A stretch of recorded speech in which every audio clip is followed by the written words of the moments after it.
buenas noches y bienvenidos a un nuevo programa de Blanco y Negro. Hace pocos días se conoció que el Tribunal Arbitral de La Haya falló a favor de la petrolera Chevron en contra de Ecuador. Este fallo implica la reparación económica por parte del país a la petrolera. Este monto no está aún definido, pues se espera la segunda etapa que iniciará en aproximadamente 90 días. Analizar los detalles de este laudo es el tema de hoy.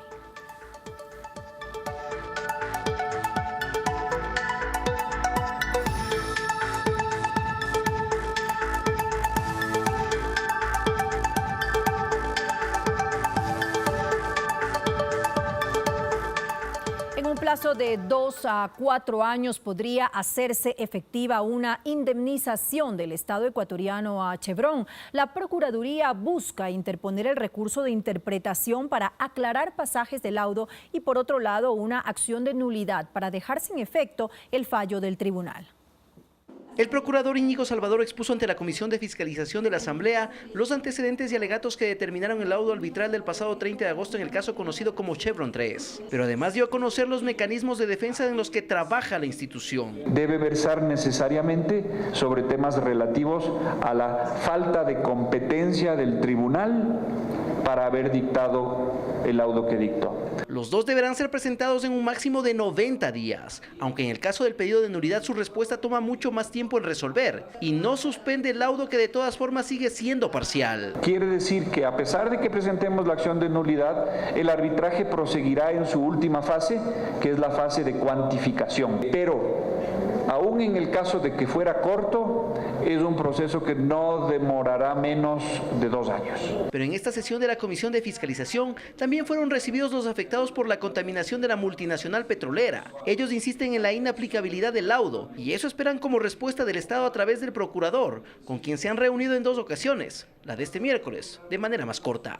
Hay montones de interpretaciones falsas de los árbitros en este caso que no hacen más que proteger a la corporación y tratar de que el Estado deje en indefensión. El tema es trascendental para el país y por ello en la mesa legislativa se comprometieron a continuar con la investigación, sobre todo porque en el texto de La Haya se argumenta fallas en la defensa del Estado ecuatoriano. Y deberíamos de manera inmediata comenzar todo proceso de fiscalización y de ser el caso el juicio político a quienes tengan esa responsabilidad. Los llamados de asistencia a la comisión incluirán a la SECOM debido al manejo comunicacional que se dio al caso en el gobierno anterior. Armar e implementar un mecanismo de defensa legal y jurídica de los intereses del Estado ecuatoriano es una de las estrategias que se plantean desde el gobierno nacional. Eduardo, este es el gran daño que conscientemente lo ha hecho el gobierno anterior. Defender al Ecuador de Chevron es la postura del gobierno de Lenín Moreno, según lo ratificó este miércoles el secretario de Comunicación Andrés Michelena en entrevista con el programa Primera Impresión de Telediario. Vamos a defendernos del laudo que ha sido en contra del Ecuador, tenemos que defender ese laudo legalmente, hay que armar una estrategia. Nosotros estamos con los amazónicos, estamos con sus derechos. Sostiene que la defensa de los intereses del Estado en materia jurídica traspasó un límite que fue la intervención directa del Ejecutivo en una campaña de propaganda que, según sostuvo, no contribuyó a fortalecer la postura de Ecuador. Correa del 2007 al 2016 avanza en el proceso legal contra Chevron y pierde en junio del 2016. ¿Cómo pierde? El Correa lo dijo muchas veces, voy a meter la mano en la justicia cuando sea necesario, y lo hizo. Varias veces metió la mano en la justicia y en este caso el laudo demuestra, y lo dice textualmente, que la justicia ecuatoriana no es proba. Javier Garecoa, ex procurador general del Estado, critica que en el ámbito del derecho internacional, los tribunales europeos de arbitraje desconozcan la existencia de un solo colectivo que demande a una corporación, como es el caso de las nacionalidades indígenas contra Chevron. Que todavía se piense que solamente existen las personas naturales o jurídicas, sobre todo si son de grandes corporaciones americanas, estadounidenses más exactamente, o europeas, mientras los pueblos no existen. Eso demuestra el colonialismo mental que todavía existe en algunos sectores de juristas, incluso de magistrados, como estos del Tribunal de La Haya. Por ello cree que Ecuador deberá argumentar en su apelación la existencia de una declaración de las Naciones Unidas que reconoce los derechos colectivos de los pueblos indígenas, algo que el Tribunal de La Haya, en su reciente fallo, reiteró desconocer. ¿Qué es lo que transpone nuestra Constitución y la de Bolivia? es decir, recogen esa declaración. Entonces me parece absurdo que se ignore una declaración hecha por las Naciones Unidas sobre los derechos colectivos de los pueblos indígenas. Y para analizar este tema presentamos a nuestros invitados de esta noche. Ellos son Marcelo Larrea, él es comunicador, político y escritor. Y el doctor Pablo Fajardo, abogado ambientalista y defensor de los afectados por el caso Chevron. Hacemos una breve pausa y enseguida continuamos junto a ustedes. No se vayan, esto es Blanco y Negro.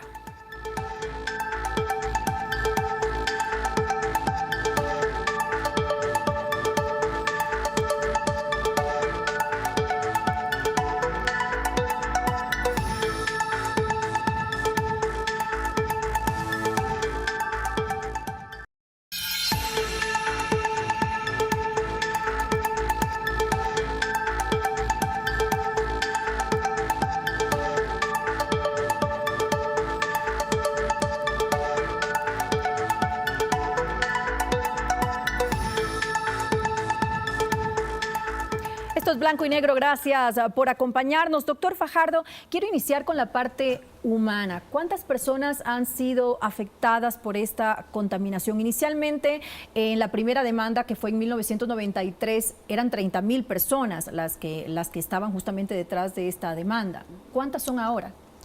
Muchas gracias, María del Carmen. Bueno, realmente es un número, diría yo, indeterminado realmente, que nadie sabe hasta dónde llega la contaminación directamente, ¿no? Aquí hablamos de pueblos indígenas y campesinos. Los pueblos indígenas son 6 pueblos indígenas directamente afectados: compañeros Sionas, Siecopay, Shuar, Quichuas, Guauranes y Cofanes. Más también los colonos procedentes de distintas regiones, incluso mucha gente colombiana también que está radicada en la provincia de Sucumbíos concretamente. Hablamos de 30.000 que están directamente afectados, pero si uno mira todo el contexto, la población que es afectada, realmente creo que sobrepasamos los 200.000 habitantes. Han pasado 25 años. Por supuesto, 25 años de lucha directamente. Y también tenemos, por ejemplo, el último estudio de salud que realizamos hace un año atrás con los compañeros de la clínica ambiental, encontramos, por ejemplo, que el índice de cáncer en esta zona es quizás el más alto de América Latina.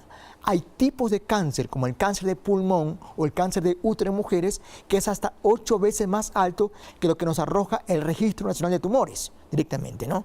¿Podemos cuantificar el número de este tipo de casos y no solamente eso, sino de alguna manera relacionarlos? ¿Ustedes pueden comprobarlos con exámenes, con análisis médicos que se hayan hecho a las personas que sufren de cáncer? Mire, o sea, hay una cosa interesante. Nadie puede decir que tal caso de cáncer es por cuestión petrolera y es petrolera de Texaco, por ejemplo, ¿no? Pero sí podemos ver datos de salud pública directamente. Tú miras un poco de datos estadísticos de comunidades que son similares económica, geográficamente, incluso climáticamente, y que nada más no tienen actividad petrolera, y la puedes comparar con lo que pasa acá. En esa comparación con lo que pasa en Orellana y Sucumbíos, tú ves un poco el dato que es mucho más alto directamente, ¿no? Entonces ahí, por ejemplo, como decíamos, según nuestro registro en el año 2008, encontramos que habían por lo menos, en ese tiempo, por lo menos 2.000 víctimas como excesos de casos de cáncer. Es importante decirlo, en todo el mundo hay casos de cáncer. Aquí miramos el exceso. Ese exceso, el que decimos, es atribuible a los tóxicos dejados por Texaco, por Chevron, en la provincia de Orellana y Sucumbíos. Marcelo, ¿tienen el justo derecho al reclamo justamente estas poblaciones indígenas, estos colones que viven en esa zona de la Amazonía, a pesar de que en 1995, si no me equivoco, se firmó un acuerdo con el cual la empresa Texaco, que era Texpet, creo que en ese momento, firmó este acuerdo para remediar justamente, y ellos dicen que ellos han cumplido con esa remediación ambiental, pero ahora se les reclama por esto? Bueno, primero muy buenas noches, es un gusto estar contigo, María del Carmen, y con el doctor Fajardo. En efecto, el proceso de Chevron se inició en el año 93. Esa fue una maniobra realizada por Texaco Chevron para tratar de evadir sus responsabilidades sobre lo que los ambientalistas del mundo han denominado el Chernobyl del Amazonas. Se trata de una contaminación en una escala vastísima, donde se han derramado millones o billones de barriles de petróleo y que nos ha dejado más de 1.000 o alrededor de 1.000 piscinas que están contaminando permanentemente a la Amazonía y que en consecuencia extienden ampliamente el radio de consecuencias negativas en la población amazónica. lesionando gravemente los derechos de los pueblos y nacionalidades originarios de la Amazonía y de los colonos amazónicos. Derechos que ellos tienen pleno motivo y pleno derecho, además, para ejercerlos en las Cortes Nacionales e Internacionales, ya que si en algo ha fallado el Estado ecuatoriano es precisamente en no asumir la responsabilidad de exigir a Texaco Chevron que cumpla con las remediaciones del caso. Pero ¿qué pasa con la responsabilidad de Petroecuador, por ejemplo? Porque Petroecuador asume la participación de Texaco en 1992, cuando ya la empresa sale del país. Y justamente Chevron ahora señala como responsable a Petroecuador, que no cumplió con su remediación, con la remediación que le correspondía hacer. Ese es un argumento que ha utilizado Texaco Chevron para evadir sus responsabilidades legales. Porque aquí fue la operadora del consorcio CP Texaco, y quien operó a Texaco fue Texaco. De manera que hay aquí responsabilidades directas de Texaco Chevron que son ineludibles y que en el curso del proceso, que lleva ya 25 años, evidentemente se han probado en el proceso legal, y Texaco Chevron no ha podido presentar ninguna evidencia que pueda determinar que no tiene responsabilidades sobre los daños ocasionados. De manera que aquí tenemos un crimen de lesa humanidad. Sin embargo, la remediación sí se hizo, y de hecho el tribunal dice que no ha encontrado indicios de que no haya cumplido con esa remediación, porque incluso contó con la aprobación del gobierno ecuatoriano. Es una cosa importante, María del Carmen y los televidentes. O sea, una cosa es lo que pasó documentadamente.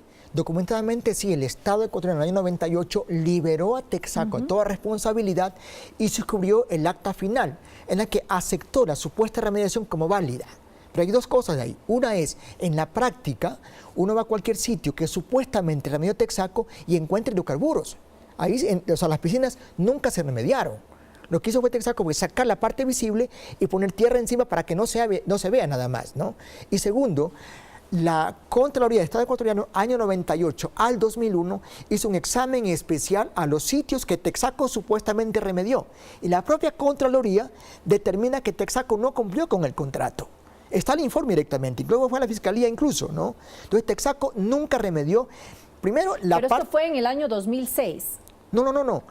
La remediación fue del 95 al 98. Cuando Ecuador demanda que Chevron que no ha cumplido con la remediación fue en el año 2006. No. En el año 95 y en el año 98, de hecho, el gobierno supervisa y libera de responsabilidad a la empresa. No, la supuesta remediación fue del 95 al 98. Así es. Pero la Contraloría empezó el examen especial a ese sitio en el año 98 y lo concluyó en el año 2001. Entonces, en esos 3 años siguientes que determinó el Estado ecuatoriano que Texaco no cumplió con la remediación ambiental directamente, ¿no? Y una cosa importante, lo que decía Marcelo, y coincido con eso, la operación estuvo siempre bajo la responsabilidad de Texaco. O sea, CEPE nunca operó hasta el mes de junio de 1990. Y todo el daño, el juicio nuestro, es el daño que se generó desde el año 64 hasta junio del 90 directamente. Entonces, si no hubo otra empresa operadora, es Texaco la responsable directamente de eso. Aunque en el contrato del año 95 se repartieron dependiendo el número de acciones que tenía CEPE y Texaco, por supuesto. Así que fue una cuestión lesiva para el país directamente, ¿no? Pero ni siquiera con esa mínima parte, que era el 32.5% de las piscinas que tenía, ni siquiera eso lo cumplió cabalmente. Ahora, la sentencia no puede ejecutarse en el país porque Chevron, que adquirió justamente a Texaco en el año 2001, no tiene activos justamente en Ecuador.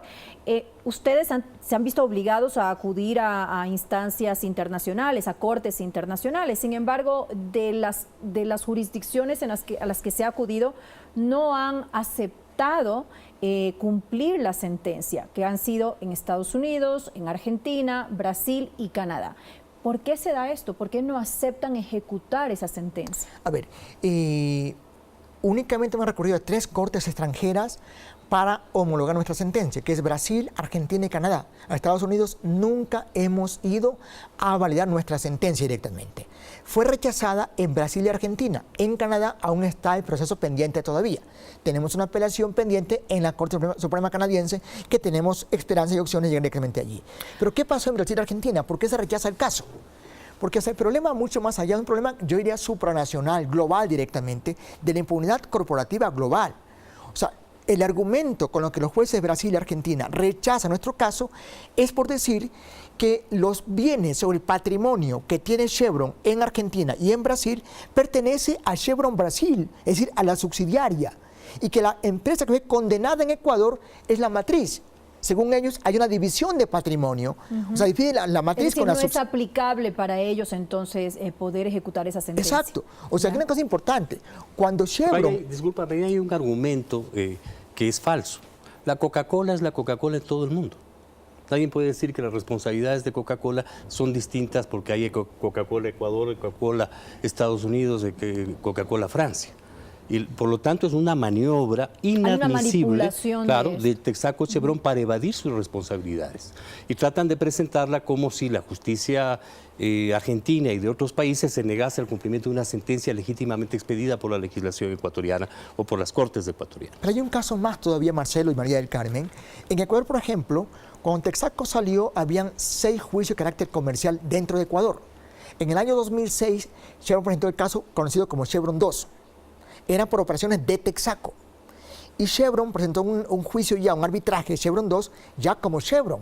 Ganó el arbitraje que tuvo que pagar el Estado hace 2 años atrás, 112 millones. Es decir, cuando toca cobrar una cosa, ahí sí es mi subsidiaria. Pero cuando toca pagar, como en el caso de acá, por ejemplo, es una empresa diferente. Y ahí hay un detalle que es muy importante observar. Estos laudos arbitrales a los que el Ecuador se ha sometido descansan en el Tratado Bilateral de Inversiones entre Ecuador y Estados Unidos, que se publicó en el año 2007 en el registro oficial, pero que nunca fue aprobado por el Congreso Nacional. Por lo tanto, adolecen de nulidad de origen. Esos 112 millones de dólares jamás debieron haber sido pagados. El señor Correa actuó como agente de cobros de Chevron Texaco en contra de la República que él debió haber representado con dignidad. Y es más, pagó 112 millones a Chevron Texaco en lugar de destinarlos a los damnificados y a las víctimas de la contaminación ambiental que se produjo en Amazonía como consecuencia de las operaciones de Texaco Chevron. Estamos entonces hasta un mega fraude jurídico en el cual Chevron Texaco trata a los ecuatorianos como si fuésemos tontos, imbéciles, ignorantes, y no pudiésemos comprender la naturaleza de sus operaciones supuestamente jurídicas con las cuales tratan de evadir la justicia y la responsabilidad sobre los daños que han ocasionado en nuestro país. Revisemos ahora el laudo arbitral y qué es lo que se va a hacer o qué es lo que se planifica hacer por parte del gobierno o de parte de ustedes. La acción de nulidad del laudo, ¿en qué se basaría? Que es justamente una de las estrategias de los recursos que planifica, que plantea hacer el Estado ecuatoriano. Aquí el procurador Salvador tiene 2 caminos: iniciar las acciones legales para que se declare la nulidad del laudo o simplemente desconocer el laudo, porque hay un abuso de atribuciones de los 3 árbitros del tribunal. Aquí cabe destacar un elemento que es muy importante. Se ha dicho que estos laudos se originan en la Corte Internacional de la Haya. Es falso. La Corte Internacional de la Haya trata exclusivamente conflictos entre estados, no entre empresas privadas y estados. Jamás ha conocido los conflictos de Texaco Chevron con el Estado ecuatoriano. Es una gran mentira que sea la Corte Internacional de la Haya la que haya expedido este laudo arbitral.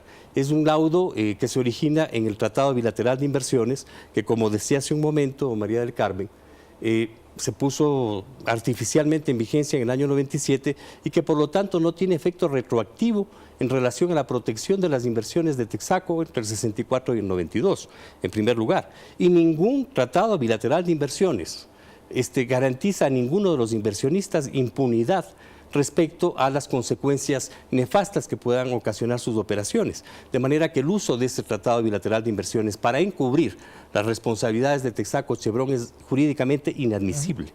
¿Qué pasa si desconoce el laudo arbitral? Igual se pasa a la siguiente etapa arbitral, que es la fase de cuantificación de la indemnización. Bueno, efectivamente así es. O sea, yo creo que las acciones de Estado son limitadas realmente en este caso, ¿no? Una, porque si hay un TBI que es inaplicable, fue aplicado de forma retroactiva para beneficiar a la empresa y perjudicar al Estado y obviamente a la gente de la Amazonía. Segundo, como decíamos, y muchas veces también, las disposiciones, o sea, el panel de arbitraje no pueden anular la sentencia nuestra. No pueden, es una cuestión ilegal tremendamente. Lo que hacen ellos es decir, señor Estado, usted anule la sentencia. Es otra ilegalidad directamente. Tampoco hay mecanismo jurídico, es decir, aquí el Estado anula la sentencia ahora directamente. O sea, no hay forma de hacerlo en este caso, ¿no? ¿Pero qué tiene el Estado? Sí, yo creo que la primera es buscar los mecanismos de nulidad del laudo arbitral, porque es inaplicable, viola normas internas del país directamente o aplicado retroactivamente. O sea, hay un montón de elementos que la Procuraduría puede ponerlas en práctica. Pero mientras tanto, ustedes no pueden pedir la homologación de la sentencia, se quedan en para suspenso. Nada. No impide, o sí pueden continuar por supuesto, con el proceso. Claro. No hay ningún impedimento en este momento. La única opción podría ser que el Estado, por ejemplo, en cumplimiento del laudo, pretenda, por ejemplo, se me ocurre decir... Que intervenga y busca un mecanismo totalmente ilegal para decir anulo la sentencia, que no hay forma de hacerlo. Por el momento no lo puede hacer. ¿Sería inconstitucional que el Estado intervenga? Se iría contra la Constitución porque estaría atropellando los derechos de los ciudadanos. Sí, es inconstitucional el hecho de que el Estado ecuatoriano se haya presentado en este tribunal de arbitraje y lo haya reconocido. De manera que si hay alguna investigación debería ser la Procuraduría y la Contraloría General del Estado, es identificar quiénes son los responsables de haberle embarcado al Ecuador en tribunales de arbitraje sin competencia. Hay un elemento adicional importante. Si los árbitros realmente fuesen probos, debieron haber declarado su incompetencia para tratar el tema, porque una de las cláusulas del Tratado Bilateral de Inversiones, del artículo 6, en el que dicen bajar su competencia, demuestra su incompetencia. ¿Por qué? Porque están tratando un caso que estaba en la justicia pública, y que estaba en la justicia pública desde el año 93. Este caso no empezó en Ecuador, empezó en Nueva York. Hay que recordar que Chevron fue Texaco Chevron quien se interesó porque el caso no se tramite en Nueva York, temiendo de que en Nueva York los resultados pudiesen ser sumamente rápidos, y lo transfirió a la justicia ecuatoriana. Entonces, Chevron es el responsable de que la justicia ecuatoriana haya tenido que tratar y resolver el caso, en primer lugar. Ahora tratan de desconocer a la justicia ecuatoriana y la viven vituperando por todo lado. Pero en ningún caso ese laudo arbitral tiene eficacia jurídica, porque implica un abuso de atribuciones que la Constitución de la República del Ecuador y de ningún país del mundo otorga a ningún tribunal de arbitraje en ninguna circunstancia, y menos en un caso en el que están acusados simplemente de ser los responsables de un ecocidio de la magnitud del Chernobyl del Amazonas. Ahora, el mecanismo legal de la acción de repetición que también ha planteado el Procurador General del Estado, Íñigo Salvador, ¿es adecuado? Yo no creo que lo ha planteado él, creo que lo planteó un señor jurado de la Presidencia de la República, y no es el problema de la repetición. Si habría algún tipo de repetición que debería preocuparse el señor jurado y el gobierno del Ecuador, es la que se debe ejercer al pago de los 112 millones a Texaco, que se originaron también en un laudo arbitral. Pero esto se podría dar también si, por ejemplo, llega a darse, a cuantificarse la indemnización del Estado contra Chevron. Entonces ellos tendrían que recaudar ese dinero de quienes ellos consideran que son los responsables. Ellos pueden decir lo que quieran, pero no tiene ninguna eficacia jurídica.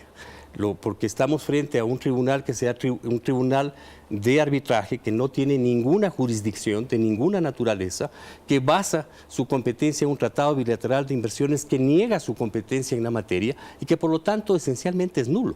El Ecuador no tiene que pagar un centavo de nada. Lo que tendría que hacer, si realmente se tratase de procesar a los responsables de este acto, es establecer quiénes son los responsables de que el Ecuador se haya presentado en un tribunal de arbitraje que no tiene ningún valor jurídico, y quiénes son los árbitros que han emitido un laudo que viola la legislación ecuatoriana y la soberanía jurídica del país, y todavía tienen la pretensión de que el Ecuador pague por ese laudo. Ellos deberían ser enjuiciados en las Cortes Internacionales por la República del Ecuador. Eso es lo que se debería hacer, y ese procedimiento debería considerarlo el Procurador Salvador. Ecuador tiene que llegar hasta las últimas consecuencias, entonces. Claro, si la declaración del secretario de Comunicación del gobierno del presidente Moreno señaló que su compromiso es precisamente defender la soberanía jurídica del país y defender los derechos de los pueblos y nacionalidades y las comunidades amazónicas afectadas, ese es el camino que debería seguir. Ahora, pero ¿qué responsabilidad también tiene funcionarios del gobierno anterior cuando no deberían haber intervenido, como estábamos diciendo hace un momento, en un proceso judicial que era entre privados? Porque en cierta forma el gobierno anterior sí intervino con esa campaña, y eso es justamente lo que está causando todos los problemas, que poco ayuda, digamos, al caso. En realidad lo que ha hecho más bien es complicarlo. Claro, mira, María del Carmen, que lo que tú dices apunta en un aspecto esencial del proceso. Este es un proceso entre privados. Las comunidades afectadas por los daños ecológicos generados por Texaco Chevron y sus derrames de petróleo y Texaco Chevron. El Estado ecuatoriano no es parte del proceso, nunca fue parte del proceso. De manera que les están condenando, este laudo arbitral está condenando a una parte del proceso a negárseles sus derechos adquiridos en un proceso de 25 años de batalla jurídica entre comunidades indefensas frente a una de las grandes corporaciones del mundo, exclusivamente por un error evidentemente no de buena fe, como diría uno de los personajes del anterior gobierno, sino de manifiesta mala fe, que fue aceptar una competencia de un tribunal que no tiene competencia para el efecto. Doctor Fajardo, ¿y cuál es su opinión al respecto? Bueno, yo creo que aquí tengo un poquito breve discrepancia con Marcela, algunas cosas por ahí. Veamos algunos aspectos importantes. Uno le decía, entendamos que son dos juicios distintos o diferentes. Uno es el juicio que llevan 25 años los compañeros afectados de Socorro Orellana en contra de Chevron, un juicio particular privado. Otros son los arbitrajes planteados por Chevron en contra del Estado ecuatoriano. Frente a los arbitrajes, me parece que tiene el Estado la obligación de defenderse directamente, ¿no? Yo me pregunto siempre, esto ya está un poco preguntando, más bien, ¿hasta qué punto tiene la empresa el deber o el derecho de hacer una campaña contra el Estado y el Estado de no defenderse? O sea, creo que son derechos mutuos como está directamente ahí, ¿no? Primera cosa. Y segunda cosa importante también es, veamos responsables. Los hechos fundamentales del laudo arbitral se basan en el contrato del 95 y el acta del 98. Contrato del 95 es clarísimo, el Estado ecuatoriano renuncia al derecho de demandar en el futuro a Texaco, retira toda demanda contra Texaco, pero Texaco conserva el derecho de demandar al Estado cuando ellos quieran y mantienen sus demandas que tengan contra el Estado ecuatoriano. Entonces, ahí está el hecho fundamental de lo que pasa al día de hoy, ¿sí? Porque lo que hizo Texaco y los árbitros fue, ok, el Estado nunca puede mandar a Texaco, pero Texaco sí puede mandar al Ecuador cuando ellos quieran directamente. Ese es el hecho para mí fundamental de este gran derrota que tiene el Estado directamente. Ahora, doctor Fajardo, también en el laudo arbitral se dice que la sentencia se da como resultado del cometimiento de un delito, que se da como resultado de que hubo fraude, de que hubo corrupción. Ellos dicen que cuentan justamente con pruebas de esto y que de hecho son abrumadoras las pruebas que tienen. Claro, pero ¿Por no, qué se da esto? Pero no dicen cuáles pruebas directamente, ¿no? Una cosa importante, ¿no? Hablan de fraude. Primera cosa, decimos nosotros, a ver, si hoy alguien duda del daño real de Chevron, vaya hoy a Sucumbíos y Orellana, vea los sitios contaminados por Texaco. Si está el suelo contaminado, agua contaminada, dígame, ¿dónde está el fraude? Porque está la prueba directamente allí, ¿no? Y en segundo lugar, se habla de la sentencia que sí que fue hecha por no sé quién directamente. Hay un informe técnico de dos expertos, uno puesto por el Estado, en arbitraje me refiero, y otro por Chevron. Los técnicos, expertos norteamericanos los dos, revisan las computadoras del juez Zambrano, por ejemplo, las dos máquinas, y se dan cuenta que no existe ni un solo hecho anormal. La sentencia fue digitada carácter por carácter en la computadora del juez Zambrano. O sea, no hay una sola evidencia de que haya una cosa anormal o indebida en esa sentencia. ¿Usted puede asegurar que no hay absolutamente nada? Tengo los informes. Irregular, o sea, por en supuesto, esa sentencia. El único hecho real aquí importante es que los árbitros se basan en el testimonio del juez Alberto Guerra Bastidas, un ex juez ecuatoriano, fue el primer juez de este caso en Sucumbíos, y ese juez que fue contratado por Chevron con un contrato, que tengo copia del contrato, que le pagaban $12,000 mensuales, más otros beneficios de ley, seguro y todo lo demás, a cambio que dé testimonio en favor de Chevron.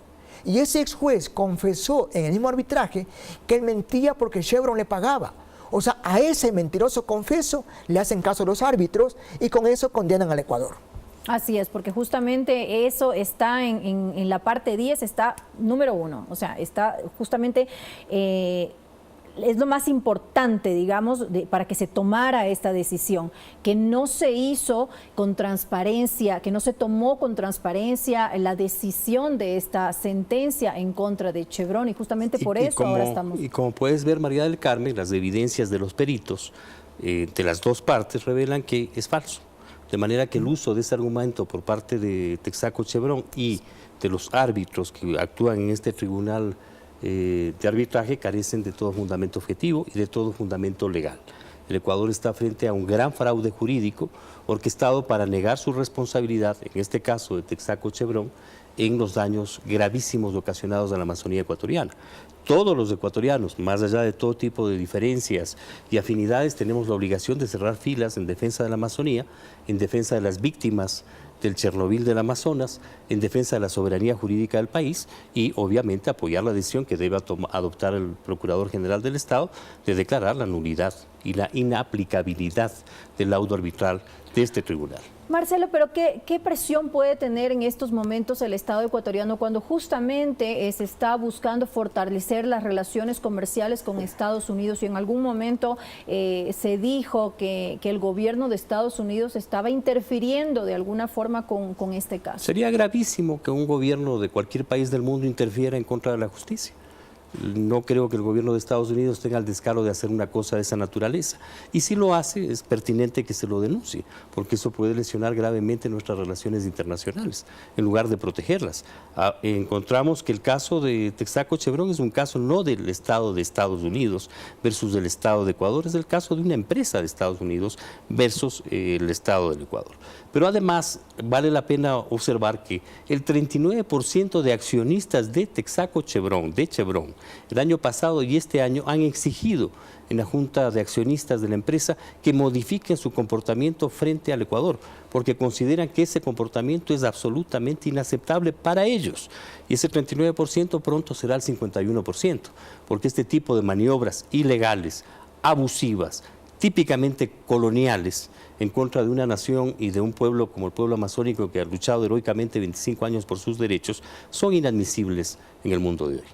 Ahora, esto es resultado justamente de un TBI, ¿no? ¿Hasta qué punto los TBI entonces son adecuados para un Estado?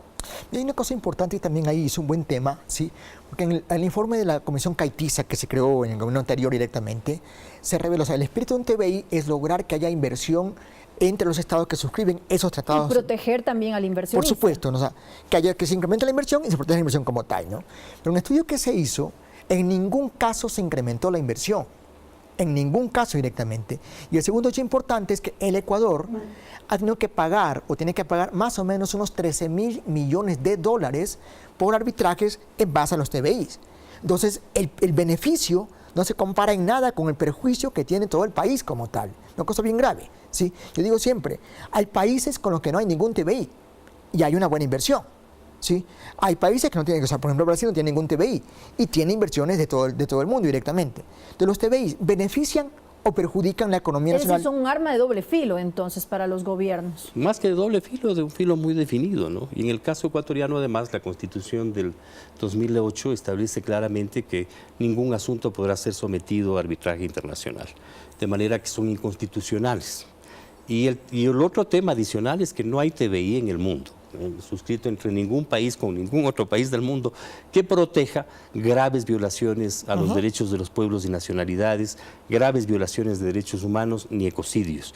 De manera que la pretensión de usar ese TBI es además por su propia naturaleza ilegal e inmoral. E inconstitucional en nuestro caso también. Y puede afectar la soberanía de un Estado. De hecho, la afecta. O sea, los tratados bilaterales se ponen generalmente por encima del marco legal vigente del país doméstico.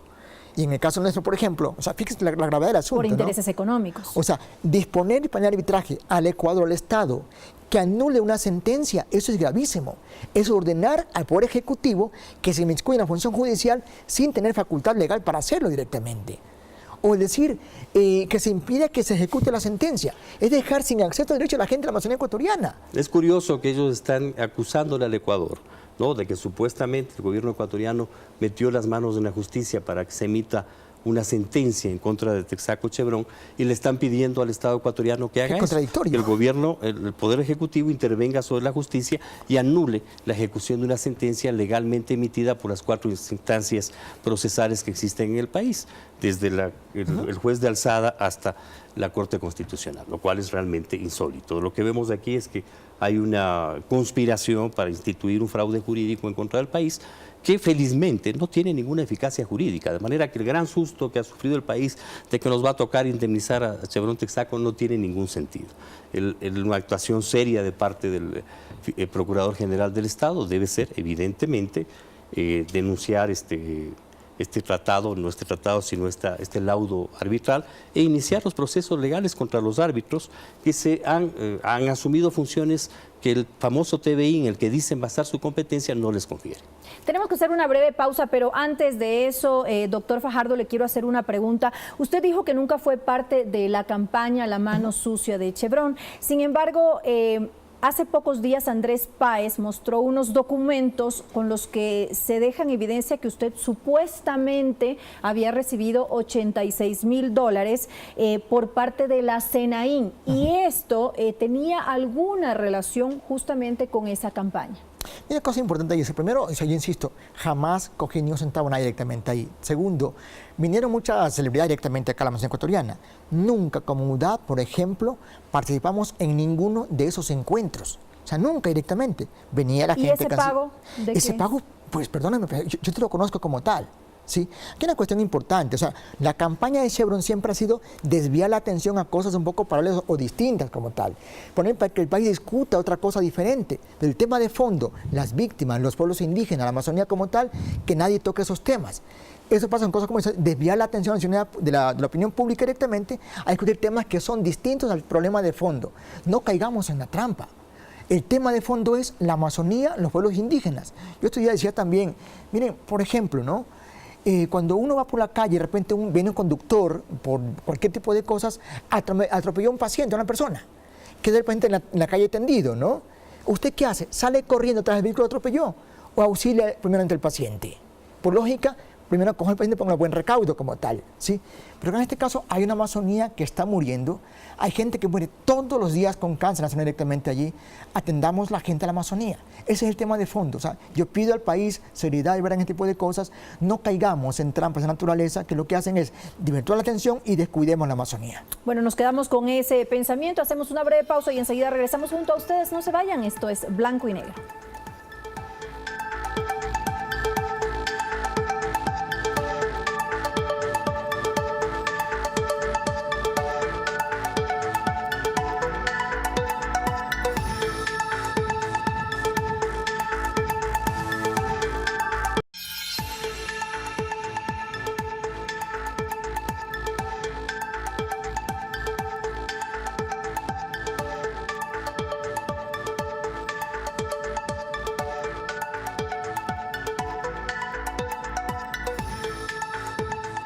Esto es Blanco y Negro, gracias por acompañarnos. Regresamos con las conclusiones. Marcelo, usted asegura que el proceso fue mal llevado. ¿Mal llevado por quién? ¿Por qué gobierno? Bueno, fundamentalmente por el gobierno del expresidente Correa, que aceptó un arbitraje que nunca debió haber aceptado, que nunca lo impugnó adecuadamente. Y mal llevado también por los tres árbitros de este tribunal que se han adjudicado a sí mismos competencias que no les confiere el Tratado Bilateral de Inversiones, que han establecido su competencia en el proceso cuando ese mismo tratado niega la posibilidad de que puedan tener competencia para juzgar una sentencia de una corte, de todo un sistema jurídico de un país soberano. Y que por lo tanto ellos han cometido ahí un delito que sin duda puede ser perseguido en las cortes internacionales. El Ecuador lo que debe hacer es desconocer evidentemente ese laudo arbitral, no espantarse porque haya que pagar una mega deuda a Texaco Chevron, no caer en este juego y reivindicar sus derechos con absoluta legalidad y legitimidad. Y sobre todo reivindicar los derechos de la Amazonía ecuatoriana, principalmente de sus pueblos y nacionalidades aborígenes y de las comunidades de colonos que están sufriendo las consecuencias desastrosas del Chernobyl del Amazonas. El gobierno justamente ha asegurado que se va a llegar pues hasta las últimas consecuencias y que se va a resarcir, que va a velar porque se vaya a resarcir justamente los derechos de las comunidades que han sido afectadas. ¿Usted cree que esto se va a cumplir? Uno de los temas que está pendiente es que el Contralor General del Estado lleve adelante el examen especial, la auditoría correspondiente al levantamiento ilegal del embargo a Chevron, realizado el año 2016, mediante el cual se pagaron ilegalmente $112 millones a Texaco Chevron, que debían haberse destinados a los afectados del ecocidio realizado por esta empresa. Doctor Fajardo, usted ha estado desde el inicio, 25 años llevando este caso, esta demanda. ¿Dónde inició el error? Para mí el error se inicia primero en la operación de Texaco. O sea, Texaco abusó del Ecuador porque siempre, históricamente, en los 51 años le han permitido que abuse directamente. Segundo, cuando firman ese contrato en 95... El acuerdo de transacción. Exactamente, y el acta de 98. Aceptan una remediación como Estado ecuatoriano sin que se haya cumplido realmente en la práctica como está demostrado directamente. Luego cuando firman... ¿Pudo haber también corrupción en esos gobiernos que aceptaron que se hizo la remediación y finalmente no se la hizo? Mire, yo no tengo facultad para decirlo directamente ahora, me encantaría que se investigue, pero da mucho que pensar. O sea, ¿cómo es posible que se acepte como remediación algo que es falso? O sea, eso es imposible directamente. Y además que el Estado renuncia al derecho de demandar a Texaco y que ellos queden con derecho de demandar cuando ellos quieran directamente. Una cuestión lesiva para el país. Eso es gravísimo, ¿eh? La otra es el TBI también, ¿sí? Entonces, los errores vienen históricamente en estos 51 años de actividad petrolera mal habida, mal llevada, con mucha irresponsabilidad en la Amazonía ecuatoriana. Y luego también la cuestión de fondo, que es también el sistema de justicia internacional. O sea, los sistemas que hay de justicia impiden a los pueblos víctimas que puedan enfrentarse a corporaciones. No es únicamente el caso de Ecuador, esto ocurre en todo el mundo. Las empresas son quienes gobiernan el mundo, gobiernan directamente a los gobiernos como tal, están Naciones Unidas, es gobernada por las empresas como tal directamente. Entonces los estados quedan en desventaja frente a las transnacionales y los pueblos víctimas mucho peor todavía. Y si se une Estado y corporaciones, la gente queda en una indefensión absoluta.